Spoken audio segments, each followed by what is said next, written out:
تو پھر سوال یہ ہے جس نبی کو قتل کرنے آئے تھے وہ گیا کہاں؟ اور سولی پر لٹک کر تڑپنے والا اصل میں کون تھا؟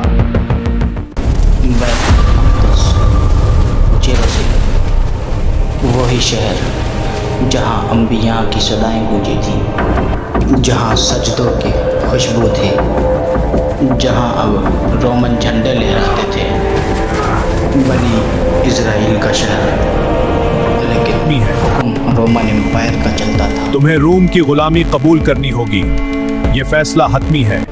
گلیوں میں رومن سپاہی، ظلم عام تھا، انصاف مہنگا اور حق بولنا جرم تھا۔ رومن قانون کے نیچے بنی اسرائیل صرف سانس لے رہے تھے، جینا ان کے اختیار میں نہیں تھا۔ اسی اندھیرے دور میں اللہ نے اپنی رحمت کا سلسلہ شروع کیا۔ حضرت زکریا علیہ السلام، قرآن کہتا ہے وہ نبی بھی تھے اور حضرت مریم علیہ السلام کے کفیل بھی تھے۔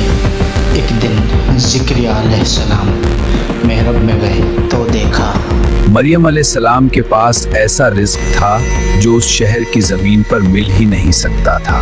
زکریا علیہ السلام نے پوچھا، اے مریم، یہ تمہیں کہاں سے ملا؟ مریم علیہ السلام نے کہا، کچھ نہیں، یہ اللہ کی طرف سے ہے۔ یہیں سے زکریا علیہ السلام کے دل میں یقین اور گہرا ہو گیا اور یہ واقعہ اپنی بیوی کو بتایا۔ پھر انہوں نے دعا مانگی۔ اللہ نے بڑھاپے میں حضرت یحییٰ علیہ السلام عطا کر دیے۔